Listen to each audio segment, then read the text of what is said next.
오늘은 설교 본문을 세 구절을 선택을 했습니다. 처음에 마태복음 6장 예수님께서 하신 말씀입니다. 같이 6장 1절 읽겠습니다. 시작. 너희는 남에게 보이려고 의로운 일을 사람들 앞에서 하지 않도록 조심하여라. 그렇지 않으면 너희는 하늘에 계신 너희 아버지에게서 상을 받지 못한다. 두 번째 빌립보서 2장 사도 바울이 쓴 편지 내용이죠. 시작. 무슨 일을 하든지 경쟁심이나 허영으로 하지 말고 겸손한 마음으로 하고 자기보다 서로 남을 낮게 여기십시오. 마지막으로는 요한 1서 사도 요한이 쓴 편지의 내용입니다. 시작. 여러분은 세상이나 세상에 있는 것들을 사랑하지 마십시오. 누가 세상을 사랑하면 그 사람 속에는 하늘 아버지에 대한 사랑이 없습니다. 세상에 있는 모든 것, 곧 육체의 욕망과 눈의 욕망과 세상 살림에 대한 자랑은 모두 하늘 아버지에게서 온 것이 아니라 세상에서 온 것이기 때문입니다. 이 세상도 사라지고 이 세상의 욕망도 사라지지만 하나님의 뜻을 행하는 사람은 영원히 남습니다. 아멘. 기도하겠습니다. 하나님 아버지, 계속해서 죽음에 이르는 죄에 대해서 하나씩 살펴보는 중 오늘은 허영에 대해서 주님 살펴보는 시간입니다. 하나님, 우리 마음간에 이런 허영이란 헛된 영광을 추구하려는 욕망이 우리에게 있음을 주님 고백합니다. 하나님 외에, 하나님께서 주시는 영광 외에 스스로 만드는, 또 남들이 인정하는 헛된 영광을 꿈꾸는, 그래서 멸망의 길로 이르는 자들 되지 않기를 우리는 원합니다. 이것이 무엇인지 낱낱이 알려주시고 듣는 것에 끝나는 것이 아니라 성령님께서 우리 가운데 필요한 부분들을 정말 찔러주시고 깨우쳐 주셔서 주님 변하게 도와주셨기를 원합니다. 예수님의 이름으로 기도했습니다. 아멘. 자리에 앉으시기 바랍니다.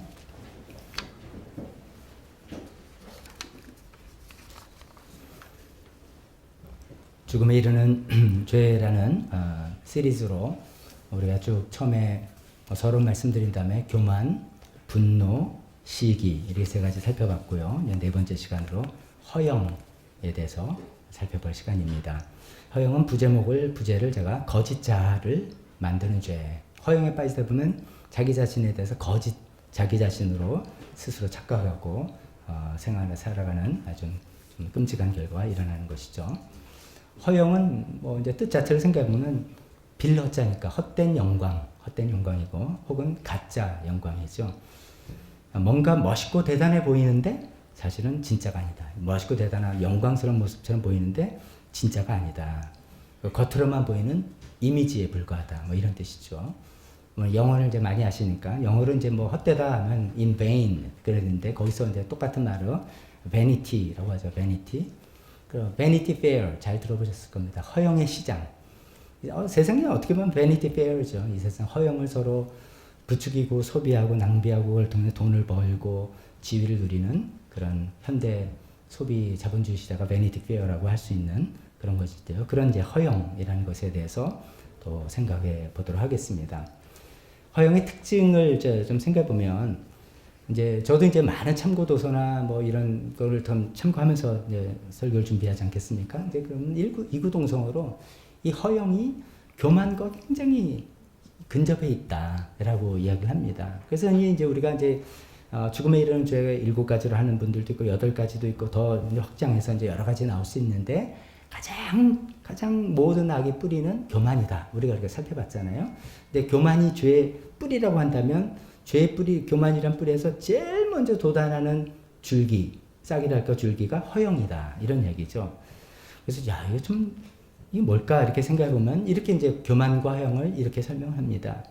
교만은 어떻게 해서든지 내가 남보다 우월하다고 우월하고자 하는 그 욕구, 내가 너보다 낫다라고 하는 그런 욕구라면은 이 허영은 어떻게 해서든지 나의 우월함을 드러내고자 하는 욕구다는 거죠. 교만은 내가 잘났어 이러면 되는 건데 허영은 거기서 끝나는 게 아니라 내가 잘난 거를 반드시 드러내야 되고 그래서 사람들의 칭찬을 받고 인정을 받아야지만 되는 그런 욕구라는 것이죠.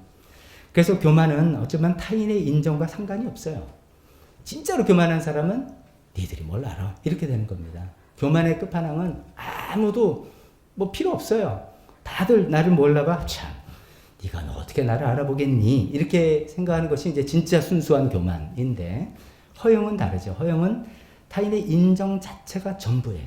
그렇기 때문에 허영의 끝은 뭐냐면 끝까지 타인의 인정을 갈구하는, 또 구걸하는 그런 자리가 가진 좀 비참한 모습이죠. 그게 이제 교만과 허영의 좀 차이라고 합니다. 근데 이제 두 개가 좀 비슷한 점도 있는데, 교만과 허영이 마지막까지 남는 죄라는, 그러니까 진짜 뿌리 뽑기 힘들다 뭐 이런 뜻이겠죠. 마지막까지 남는 죄라는 면에서 비슷하다고 합니다. 우리 지난번에 이제 교만에 대해서 그 C.S. 루이스가 한 이야기를 통해서 참 우리 좀 다들 찔림 받았잖아요. 그래서 이제 뭐 내가 다 겸손해야지 막 그러다가도 야, 나 왜 이렇게 겸손하니? 이런 교만이 그 자리에도 나는 게 이 교만. 그래서 교만을 뿌리 뽑기 어렵다 이런 거잖아요. 그 교만이 그래서 참 뿌리 뽑기 어려운 건데, 허용도 비슷한 차원이 있다는 거죠. 내가 이제 겸손해지고 온유해지고 그러면 이제 우리 집사님처럼 겸손하신 분이 없어요 라고 칭찬하고 인정해 주기를 바라는 마음이라는 거죠. 그걸 은근히 기대하는 마음. 그런 게 없으면 잘 안 하는 거, 하기 싫은 거, 뭐 이런 것들, 이런 거죠. 이 허영은 이제 희한하게 나오죠. 어떤 사람은 이제 과시하려는 허영이 어떻게 나오냐면, 예를 들어서 뭐 명품 옷을 쫙 입고 그걸로 내가 뭐 돈이 있고 뭐 잘 나가는 사람이라는 걸 쫙 과시하는 그런 식으로 나타나기도 하지만, 또 반대는 늘 저 사람은 단벌 신사예요. 옷 한 벌. 그래서 그 사람은 나는 이렇게 검소하고 이렇게 과시욕이 없다는 것을 드러내려는 허영. 허영이 무섭습니다. 여러 가지 방면으로 우리를 어떻게 해서라도 드러내고 어떤 모양으로라도 드러내서 사람들의 칭찬과 인정을 받기를 원하는 그런 정말 뿌리 뽑기 힘든 그런 무서운 죄가 허영이라는 것이죠. 참고로 그냥 지난주에 시기는 가장 들키기 싫어하는 죄라고 그랬잖아요. 반대로 허영은 가장 드러내고 싶은 죄예요. 내가 얼마나 잘 나가는지, 얼마나 훌륭한 사람인지를 드러내는, 또 시기와 허영은 또 대척점에 있는 그런 무서운 죄입니다. 허영의 두 번째로 생각할 것은 이제 허영의 특징들을 좀 교만과 첫 번째 비교해 봤고요. 두 번째로 생각할 땐 허영의 동반자가 있다 그러네요. 동반자라는 건 허영이라는 놈이 이렇게 가면은 반드시 파트너처럼 데리고 가는 비슷한 애가 있는데, 그 이름이 바로 위선 혹은 외식이라는 거죠. 위선 혹은 외식. 우리 말로는 이제 영어로 hypocrisy잖아요. hypocrisy인데 이거를 위선이라고 번역할 때도 있고 외식이라고 번역할 때도 있습니다. 위선은 이제 뜻 자체로 거짓선이죠. 선이 아닌데 거짓, 위자가 거짓이라는 뜻이니까 거짓선 이런 거고, 외식은 겉모습을 꾸미고 치장하는 것, 그런 것이죠. 그래서 속은 안 그런데 그럴듯하게 굉장히 훌륭하게 또 잘 나가는 사람처럼 보이는, 그것을 이제 hypocrisy인데 그것을 위선 혹은 외식이라고 표현하는데, 이 hypocrisy라는 이 영어 단어는 그리스에서 왔는데, 그 그리스어 단어가 휘포크라테스라는 단어라고 합니다. 이것은 이제 들어보신 분들 많을 거예요. 그 이제 성경시대 1세기에 그리스어의 히포크라테스라는 이 단어가 뭘 말하냐면, 그 이제 그리스 문명에 연극들을 많이 하잖아요. 그래서 연극장, 원형 경기장에서도 연극도 하고 연극을 하는데, 그 연극 배우를 일컫는 말이에요. 그 연극 배우를 히포크라테스라고 이제 부른 거죠. 그걸 이제 변형해서 우리는 위선 혹은 외식 이렇게 이제 쓰는 단어가 됐는데, 그 뜻은 이제 그 연극 배우를 지칭하는 단어일 수도 있고, 그 사람이 하는 연기 행동을 말하는 단어로 쓰는 것입니다. 그 뜻이 이제 뭐냐면, 우리가 다 아시다시피 그 당시에 이제 연극 배우는 요즘은 분장을 하고 화장술을 해서 얼마나 또 무슨 이제 그 뭐 디지털로 뭐 그걸 다 할 수 있지만, 옛날엔 그게 아니니까 어떤 역할을 맡으면 그 사람 역할에 가면을 쓰고 이제 연기를 하는 거란 말이죠. 노인이다. 그럼 노인 가면을 쓰고 내가 연기를 하고, 난 사실 젊은데 내가 뭐 남자가 여자 역할을 할 수도 있겠죠. 그럼 여자 가면을 쓰고, 그때 이제 그 가면, 그 사람의 연기자, 그 사람의 연기 행동, 이걸 히포크라테스라고 하는 그런 이제 언어라는 것이죠. 이 말은 뭐냐면, 배우는, 그 연구하는 배우는 자기의 내면, 자기의 성품, 자기의 어떤 인품과 상관없이 주어진 배역을 충실히 향하는 거예요. 그렇지 않습니까? 근데 우리가 이제 좀 헷갈리죠. 그래서 이제 다들 보면 좋아하는 연예인들이 있어요. 좋아하는 타입이 있어요. 그래서 뭐 하면 아이 그 사람이 뭐 진짜 그 사람 못됐어. 왜? 그러면 그 영화에서 진짜 나쁜 놈이잖아. 우리가 이제 알면서도 착각을 하죠. 실제로 그 사람의 성품하고는 다른 그 사람 그 배역에 충실했던 거죠. 히포크라테스를 잘한 거죠. 이제 그런 것이잖아요. 그런 다다를 우리가 이해하면서 허영의 동반자인 위선과 외식을 이해한다면 이런 겁니다. 좀 우리가 이제 위선과 외식이라는 것은 이제 성경에서는 외식이라는 단어로 많이 쓰죠. 그런데 남들에게 좋게 보이기만 한다면 이게 전제예요. 남들에게 좋게 보이기만 한다면, 즉 인정과 칭찬을 받을 수만 있다면 어떤 일이라도 할 수 있는 거예요. 그게 겸손의 일 하는 거예요. 섬김의 일 하는 거예요. 희생의 일 하는 거예요. 펑펑 울어라 울 수 있는 거예요. 너 아주 비참한 역할 해라 할 수 있는 거예요. 남들의 인정과 칭찬만 받을 수 있다면, 즉 우리는 예를 들어서 그건 나하고 안 맞는다. 내가 아니다. 우리는 서로 우리가 인생을 살아가면서 특히 신앙생활하면서 제일 중요한 가치 중에 하나가 진실성 아닙니까? 서로일 때 진실하게 내 생각과 마음을 진실하게 나누고 행동하고 해야 되는데, 이 외식에 허영의 동반자인 외식에 사로잡히면은 인정과 칭찬만 받을 수 있다면 어떤 일을 해도 아무 상관이 없고 눈 하나 깜짝하지 않는 그런 모습을 할 수 있다는 것이죠. 그게 이제 정말 무서운 이 허영의 무서운 점이죠. 나중에 이제 연결돼서 여기에 대해서 예수님께서 하신 말씀까지 연결해 보겠습니다. 이제 허영의 특징을 두 가지로 교만과 비교해봤고 허영의 동반자인 위선과 외식이라고 설명해봤다면, 허영이 이제 우리가 이제 신앙적으로 생각할 때 크게 두 가지 분야, 두 가지 면을 생각해야 될 것 같습니다. 한쪽 면은 세상적인 허영, 이걸 생각해야 됩니다. 우리가 딱 보통 허영하면 연관어, 뭐와 허영, 뭐가 들어갑니까? 세상적인 허영이 들어가면 허영과 사치, 이게 들어가죠. 이렇게 되게 이제 연관어로 나오죠. 그래서 오늘 이제 요한일서 2장 16절에 이제 우리는 개역개정 번역이 더 탁 귀에 들어오고 익숙합니다. 세상에 있는 모든 것이 육신의 정욕이고 안목의 정욕이고 이생의 자랑이다. 이런 세상적인 것들을 추구하고 거기에 헛된 영광, 허영을 쫓는 것, 이것을 우리가 좀 조심해야 되지 않으면 우리 인생을 그냥 쉽게 말하면 망친다, 뭐 이런 말이잖아요.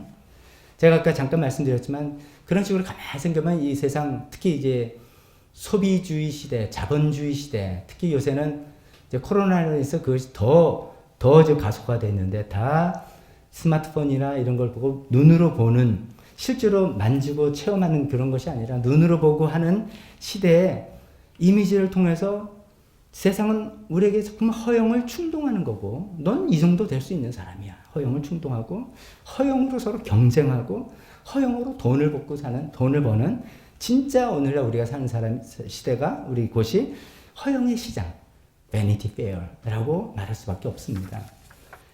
그런 면에서 우리가 세상적인 허영을 우리가 좀 조심해야 된다면, 뭐 간단하게 몇 가지만 생각하면 이렇게 되죠. 우리가 많은 물건을 소유하고 있습니다. 옷도 있고요. 여자분들 핸드백도 들고, 뭐 휴대폰도 다 갖고 있고, 차 있는 분은 차도 있고, 뭐 여러 가지 이제 물건을 소유하고 있는데, 이제 뭐 다 이제 잘 알아서 하시겠지만 이것이 내 처지에 맞는 물품인가? 결국 우리가 사치도 아니다는 건 그거죠.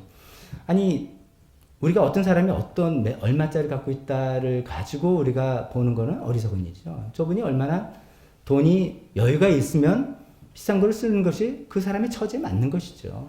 또 그분은 어떤 비즈니스 목적으로 그걸 해야 된다면 그걸 우리가 뭐라고 할 수 없습니다. 근데 이제 여기서 이제 일반적으로 개인적인 내 처지에 맞는 물건과 물품들을 내가 소비하고 있느냐, 이런 것이죠.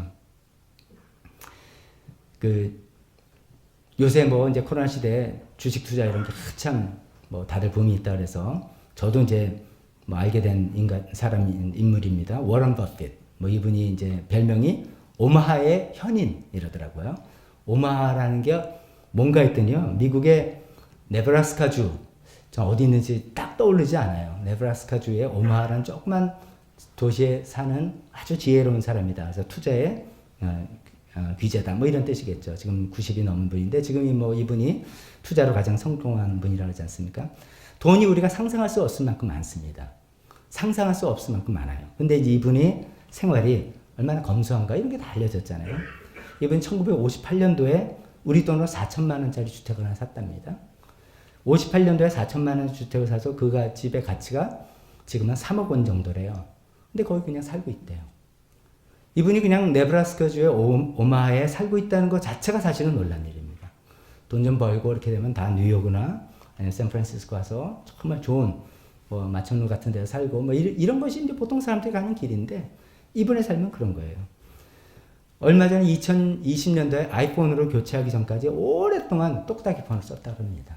그러니까 이분이 뭐 이분은 저는 개인적으로 다른 거 잘 몰라요. 이런 자료로만 합니다. 그분이 이제 인터뷰한 것도 아니지만 적어도 우리는 이분이 돈이 있다고 세상적인 허영을 추구하는 사람이 아니구나. 이거는 우리가 알 수 있는 것이죠. 정말 중요한 거는 사실 근데 이분은 그렇게 사치화해도 누가 뭐라 그랬습니까? 그렇게 돈을 많이 벌었는데 슈퍼카를 몬다 해도 누가 비난하겠습니까? 정말 뭐 몇십억짜리 몇백억짜리 집을 사서 산다고 해도 누가 뭐라 그랬습니까? 그 성공했으니까 당연히 될까? 우리의 처지에 맞게 내가 소비를 하고 있는가? 아니면 내가 물질적인 어떤 허영심에 빠져 있는가? 이런 걸 생각해야 됩니다.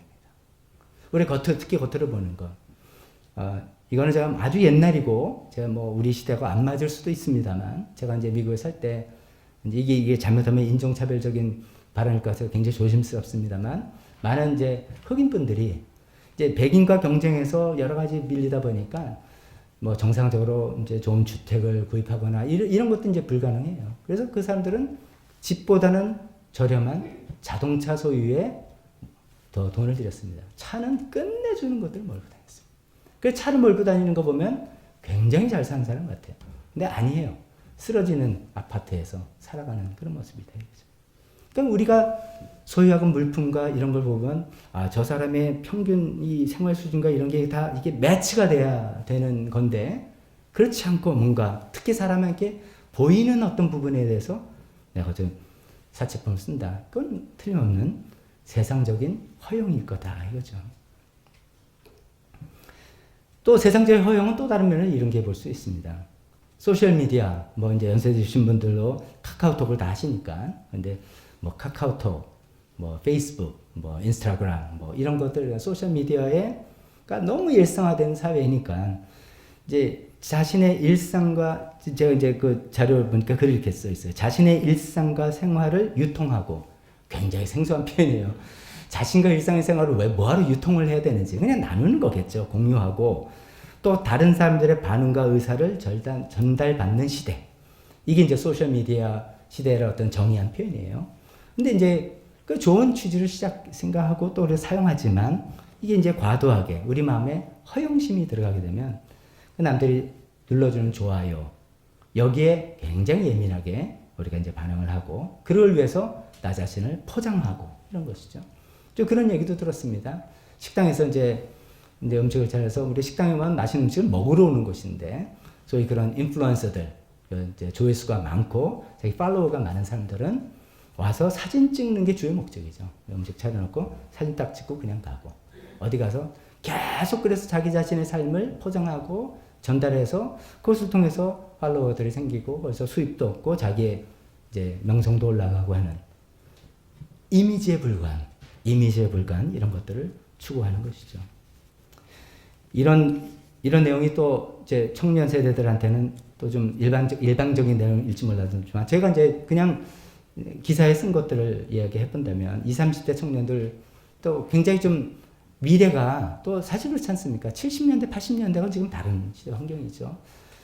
저희 때만 해도 대학교 졸업한 직장들 대부분 웬만하면 다 있고 조금만 열심히 하면 대기업 다 가고 그래서 열심히 하면은 주택담보 대출해가지고 집도 사고 그러면 집값도 오르고 뭐 차 마이카 시대에 차 사고 뭐 이렇게 살아가는 시대가 있었습니다. 근데 지금은 이제 그렇지 않죠. 굉장히 다른 시대가 돼서 지금 뭐 어떻게 보면 저희 때보다 더 열심히 공부하고 더 준비하고 더 똑똑한 우리 자녀 세대들, 청년 세대들은 미래가 좀 깝깝하고 부모 세대들이 누릴 수 있는 그런 자본을 누리기가 굉장히 힘든 것 같은 그런 생각에 좀 이제 현실적인 박탈감 이런 것들이 생긴 현상인데 이걸 이제 사회적으로 풀어 나가야 되겠는데 여기에 이제 허영심이 들어가면은 제가 아까 말하는 어떤 분들과 비슷한 것이죠. 주로 남들에게 보여지는 아주 비싼 옷. 내 처지에 안 맞는 거예요. 내 수입 생활하고 안 맞는 거예요. 근데도 비싼 옷을, 비싼 차를 남들 다 보이기 위해서. 나는 적어도 이 정도 나가는 거야. 실제로는 어떤 직장 다니고 있니? 너는 그럼 자산 규모가 얼마 되니? 물어보면 깡통인 경우가 대부분일 수도 있는데 그냥 남들에게 보이는데 관심. 휴대폰 2년마다 착착 바꾸고. 2년이 뭡니까? 새로운 모델 나오면 그냥 바꾸는 게 자동이야. 아니 그 정도 수입이 되고 뭐 그걸 활용하고는 아무 상관없죠. 근데 남들에게 보이는 그것에 더 관심을 두기 때문에 과시적인 소비를 하게 되는 것이 뭐 청년들이 더 있다고 하는데 뭐 우리 교회 청년은 안 그리라 믿습니다. 근데 우리가 포인트는 이런 사회에 우리가 살고 있죠. 허영으로 충동하고 허영으로 우리를 유혹하고 허영으로 돈을 먹고 살아가는 그런 시대에 우리가 살고 있기 때문에 우리가 정말 다 하나님 앞에서 이건 이제 세상적인 표현으로는 실속이라고 표현합니다. 실속이 있어야 되는 것이죠. 그 워런 버핏 같은 사람 얼마나 실속 있는 사람입니까? 그런 물질에 흔들리지 않고 나는 내 원칙대로 산다. 이 집이 어때서? 내가 58년도에 사서 뭐 불편하면 고치면 되고 내가 뭐하러 뉴욕과 샌프란시스코와 나 여기서 내 고향에서 살면 돼. 흔들리지 않는 그런 실속. 그게 실력이죠. 그럼 우리는 하나님의 자녀로서 하나님께서 우리가 어떤 자산을 주셨든 어떨 만큼 주셨든 간에 그 안에서 충실히 살아가면 된다. 라는 마음에서 우리 마음속에 우리를 공격하고 우리를 흔들려는 그 세상적인 허영을 끊어내고 잘라내고 정말 실속 있는 그런 삶을 우리가 다 살아야 되지 않겠나 그런 말씀을 드려봅니다. 이것이 이제 허영의 한 가지 면에서 세상적인 허영. 이거는 뭐 꼭 설교 시간에 말할 필요는 없을지도 모릅니다. 여러분들이 현실적으로 다 경험하고 느끼지만 두 번째 이 영역은 진짜 우리 교회에서 해야 될 얘기죠. 두 번째 뭐냐면 종교적 허영입니다. 종교적인 허영. 더 무섭습니다. 더 무섭습니다. 제가 이제 세상적인 허영 이야기하면 아유 저한테는 해당이 안 됩니다. 저는 돈이 없습니다. 그러니까 저는 허영은 저한테 해당되는 이야기 아닙니다. 라고 생각한다면 안 그렇다는 것이죠. 오직 하면 이게 죽음에 이르는 죄의 목록에 들어가 있겠습니까? 모든 사람에게 해당된다는 것이죠. 제가 처음부터 이제 이 죽음에 이르는 죄에 대해 서론부터 중간중간에 말씀드렸지만 이런 이제 뭐 성찰이라 할까요? 이런 것들이 시작된 게 4세기 이집트에 있는 사막에서 수도하는 수도사들이 내면을 성찰하고 하면서 이제 이 쭉 이런 아이디어들이 나왔다 말씀드렸잖아요. 그래서 이제 수도사들의 예들이 많이 나옵니다. 이제 근데 이제 수도사들이 이제 그 동굴 같은 데 들어가서 이제 공동생활하기도 하고 단독생활하면서 말씀을 묵상하고 기도하고 자기를 비춰보고 막 이제 이런 이제 수도생활하고 묵상을 하는데 그 중에 놀라운 신비로운 깨달음을 탁 갖게 된 거예요. 또 하나님 어떤 예언이랄까 영감을 탁 받은 거예요. 딱 그럴 때 이게 이제 그 수도사들의 글들에 나오는 겁니다. 그럴 때 그 기회를 놓치지 않는 존재가 있으니 마귀. 마귀가 이제 뭐라고 유혹하냐면 네가 얻은 이 탁월한 영감, 이 탁월한 계시를 다른 사람과 나눠라. 라고 속삭입니다. 이런 마귀의 유혹에 대해서 이제 딱 갈라지는 거죠. 정말 겸손한 수도자와 그렇지 않은 수도가 갈라지는데 그 분기점이 허영이라고 하는 것이죠. 무슨 말이냐면 전자, 진짜로 겸손한 수도자는 자기가 영적인 깨달음을 갖고 어떤 신비한 하나님을 경험한 그 자체가 기뻐하는 거예요. 그래서 내가 그 자체로 만족하는 것인데 여기서 허영기가 조금 들어가면은 맞아. 사람들한테 들려줘야 돼. 그래서 들려주는 것 자체를 끝나는 게 아니라 그래서 내가 주목을 받고 야 당신 그런 걸 깨달았어요? 인정을 받고 당신 좀 이렇게 해서 추종자가 생기고 하는 것들을 상상하면서 기뻐하는 그런 사람이라는 것이죠.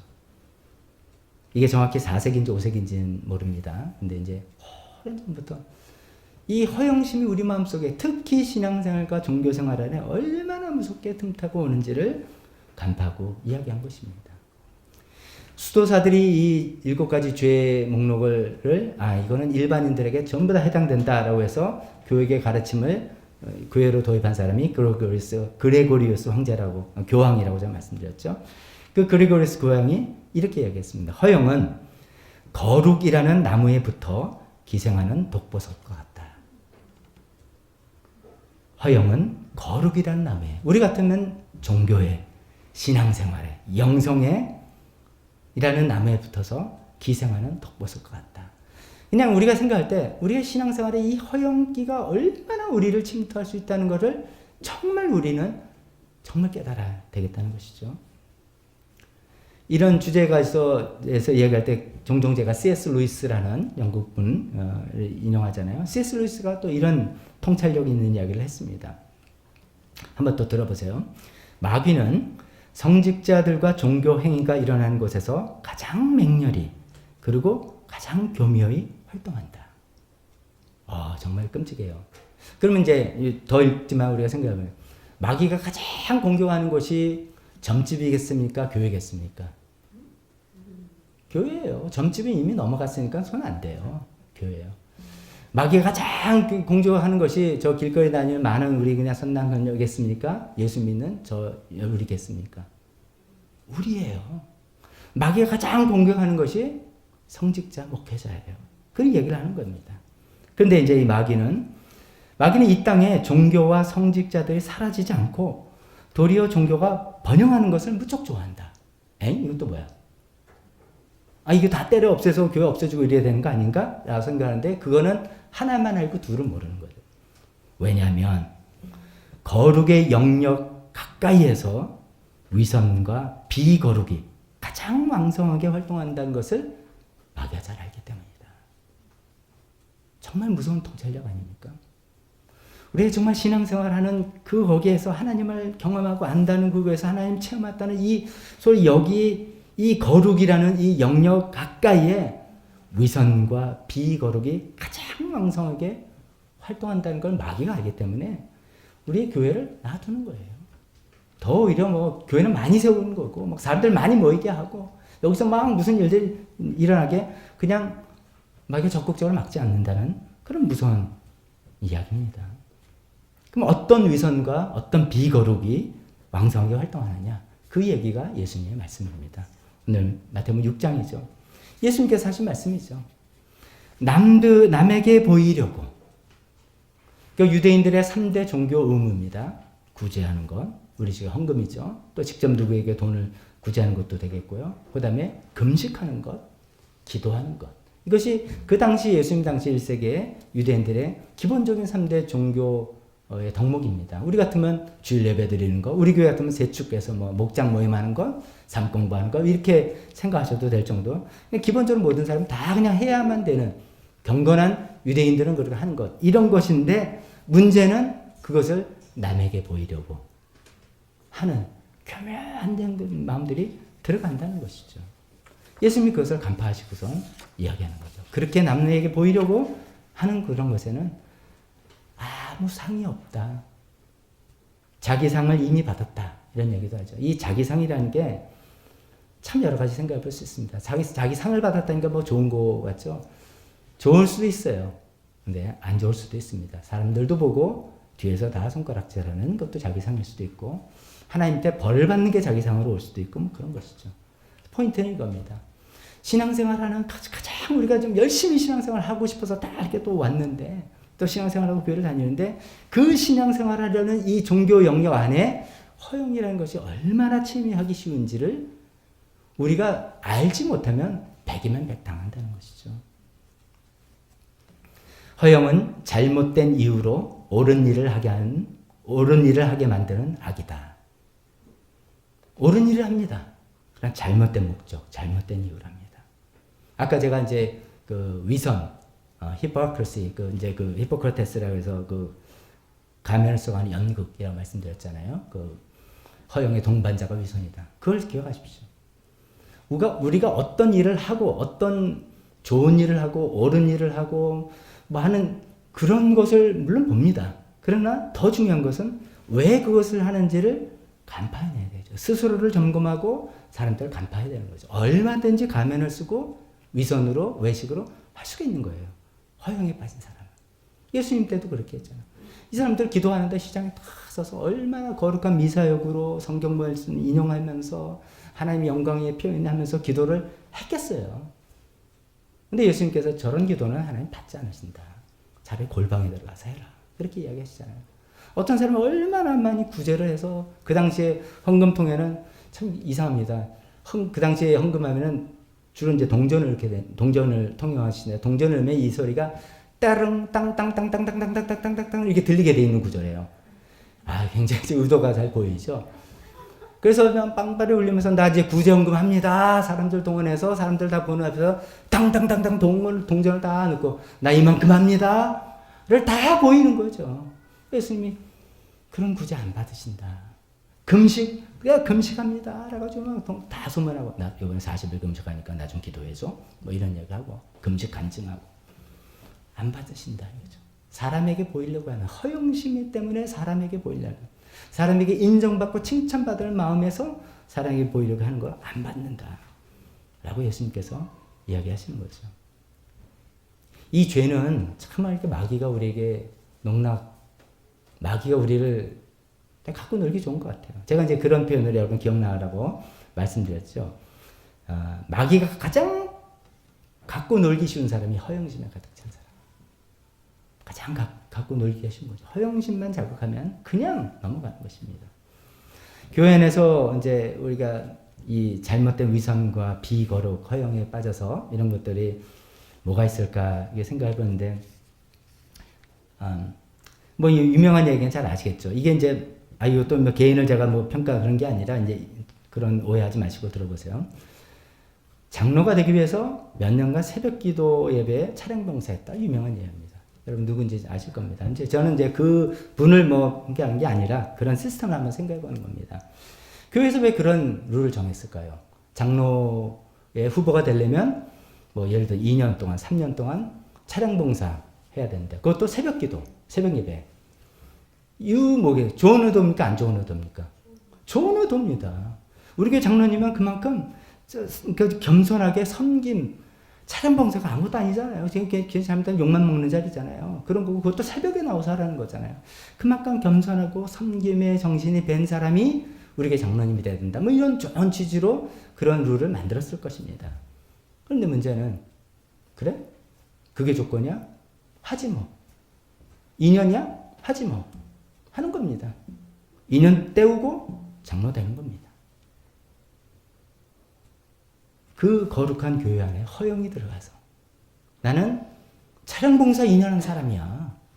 이렇게 사람들에게 소리 지면서 어떤 역할을 해나갈 수 있는 이 허영심이 들어가는 것이 얼마나 무서워. 교회 안에도 그런 것이 왜 없겠냐 이거죠. 또 한 가지 예를 들어보면 이런 겁니다. 이건 좀 조심스러운데요. 이제 아까 수도사 예 때문에 말씀드립니다. 간증하고 싶어서 안 달란 사람. 우리 교인들은 그런 분 별로 없어요. 제가 막 간증하라고 제가 막 쑤시고 막 해야지 겨우 하는 분들인데 이거는 교회 앞에 예배 시간에 간증을 포함해서 목장 나눔도 다 포함하는 말입니다. 우리의 나눔과 간증 정말로 스스로 조심해야 됩니다. 스스로 조심해야 돼요. 내가 그런 얘기를 하는데 정말 내 마음속에 허영심이 들어가서 이거 정말 순수하게 하나님께 영광 돌리는 그런 마음으로 내가 이야기를 하는 건가 아니면 좀 으쓱한 마음으로 자기를 좀 과시하려는 마음으로 자기가 좀 사람들에게 너희보다는 또 내가 더 낫다는 마음으로 이야기를 하려는지 아무도 모를 수 있죠. 그러나 자기는 정말 조심스럽죠.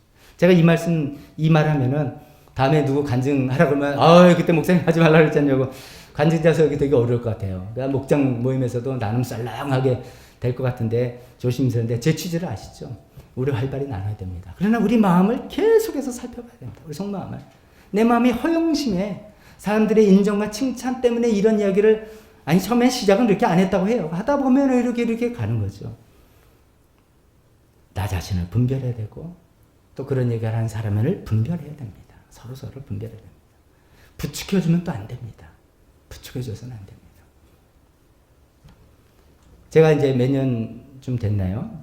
하면서 소감문 발표 시간들이 있었잖아요. 그때 이중원 집사님 너무나 소감문을 좀 은혜대가 잘 써서 발표를 좀 해달라 부탁하면서 특별히 제가 부탁을 했습니다.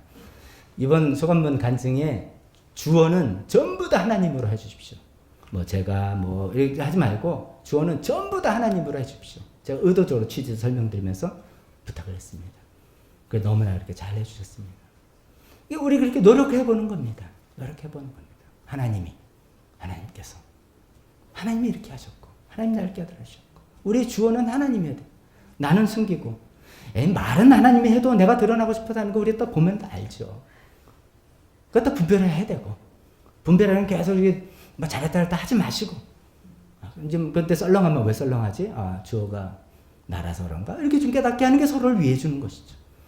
우리 신앙생활에 허영심이 들어가서는 절대로 안 될 것 같습니다. 그러면 우리 영혼이 망치는 겁니다. 망치는 겁니다. 제가 이제 목회를 하면서 제 딜레마 중에 하나가 이겁니다. 인정을 잘 안 해주면 섭섭해하고 시험 들고, 그렇다고 인정을 너무 해주다면 그 영혼을 망칠 것 같고, 정말 힘듭니다.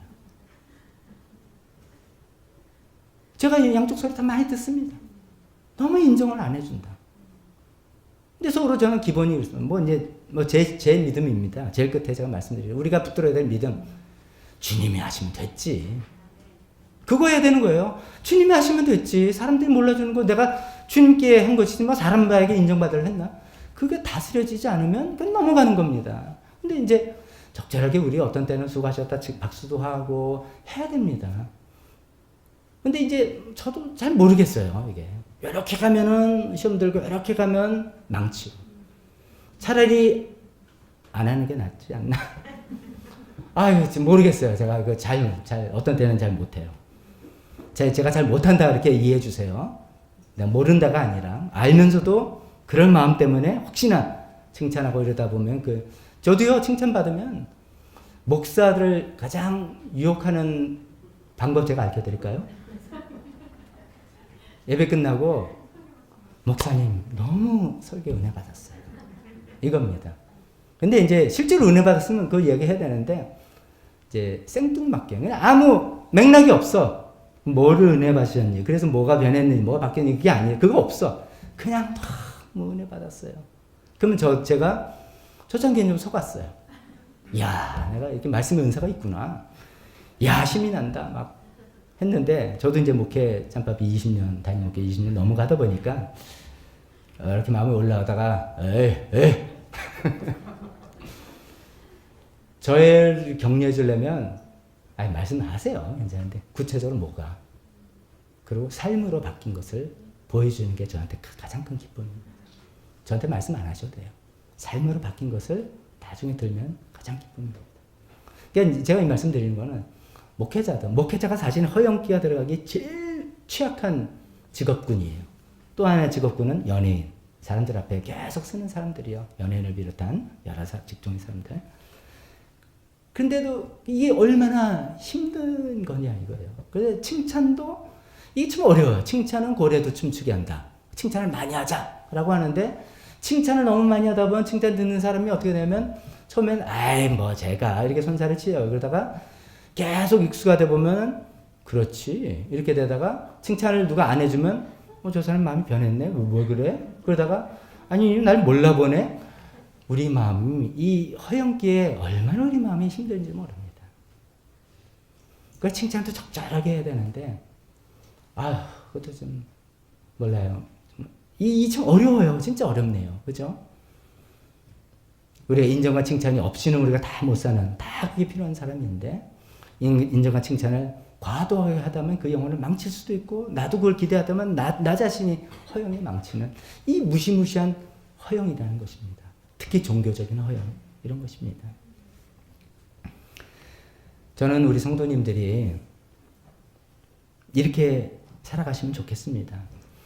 교회 헌신적으로 일해서 교회를 많이 하는 그런 분들이 되는 거 두 번째입니다. 교회를 헌신적으로 일해서 하시는 것보다도 가장 기본적인 삶에 충실한 분들이 먼저 되시기를 정말 바랍니다. 기본적인 삶에 충실하다는 건 뭡니까? 우리의 사역의 세 가지 터전이 있잖아요. 하나는 직장, 사회, 두 번째는 가정, 세 번째는 교회잖아요.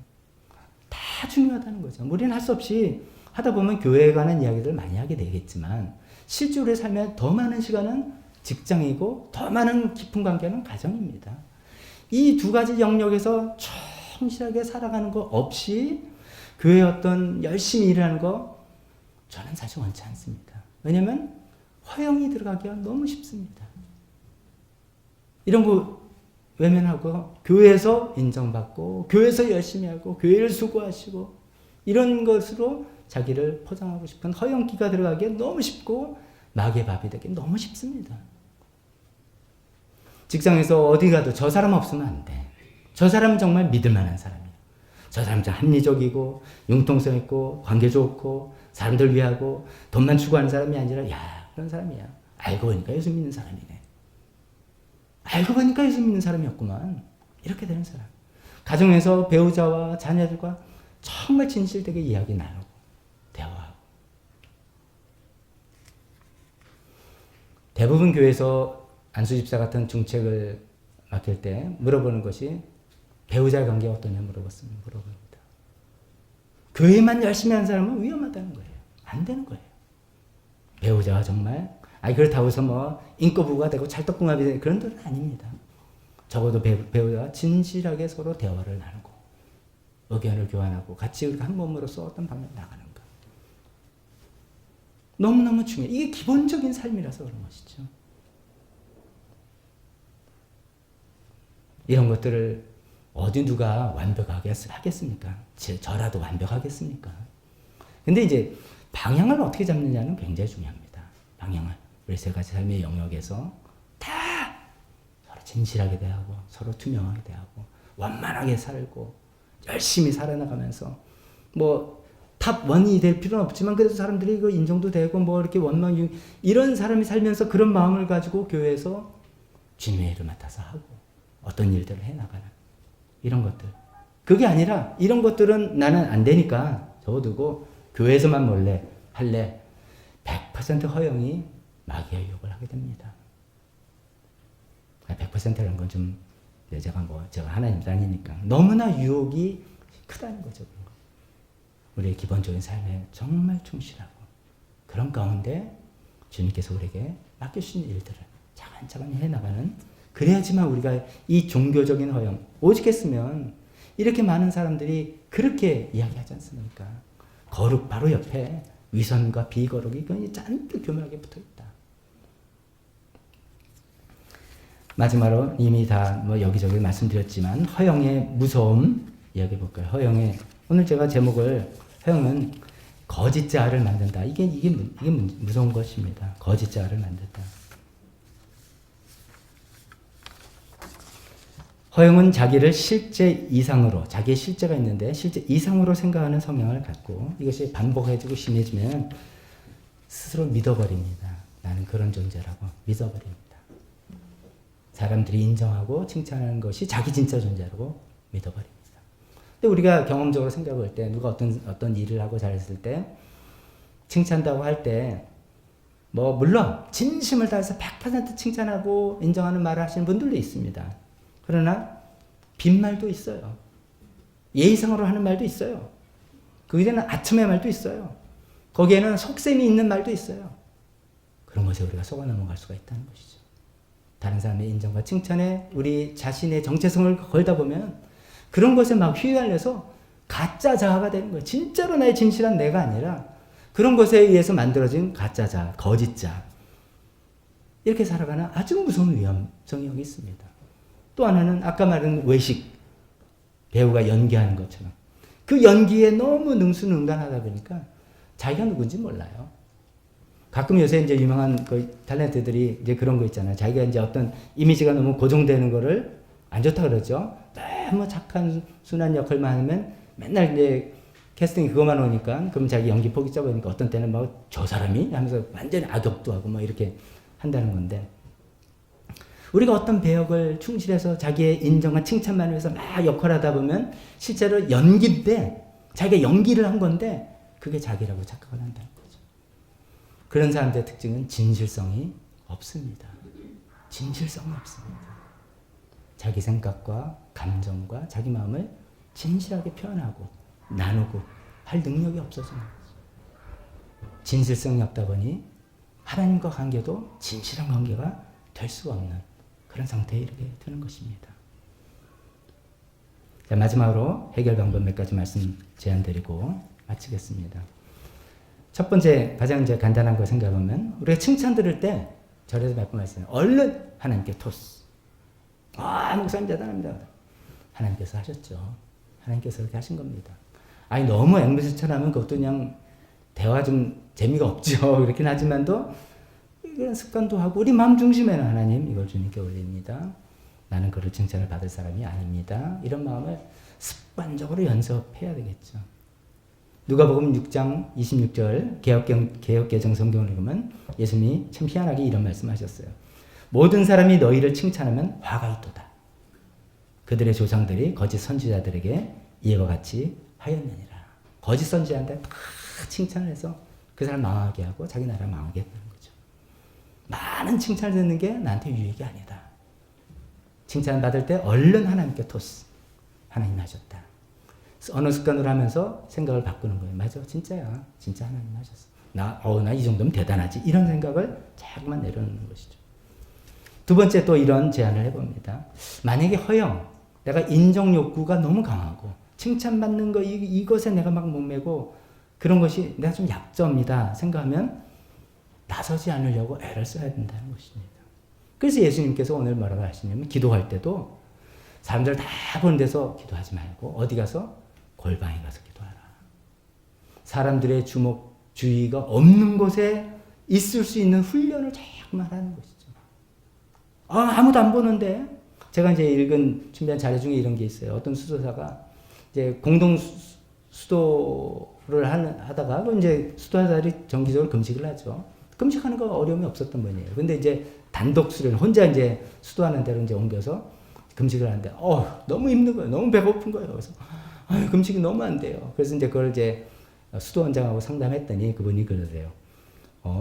그전에는 당신이 금식하는 걸 사람들이 다 보고 칭찬했으니까 그것 때문에 배가 불렀던 거고 여기는 아무도 보는 사람이 없으니까 배가 고픈 겁니다.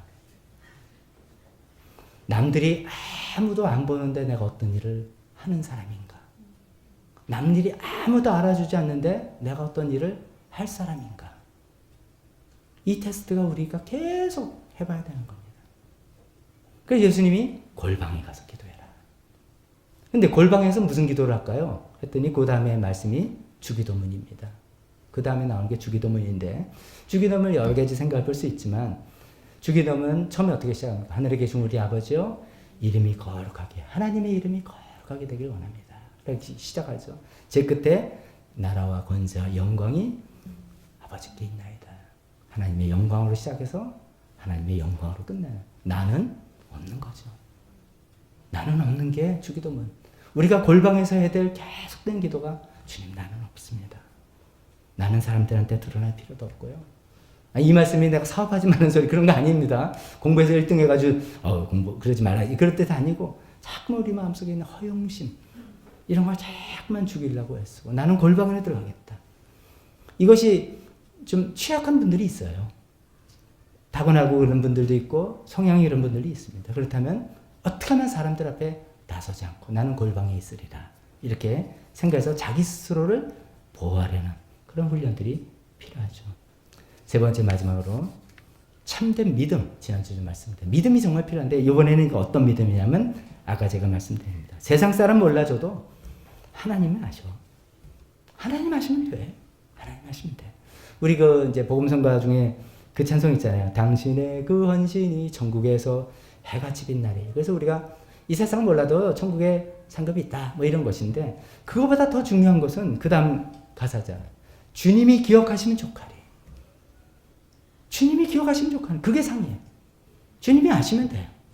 세상 사람이 알든 모르든 뭐 오해받는 거야 풀어야 되겠지만 알든 모르든 다 필요 없고 주님이 기억하시면 만족이다.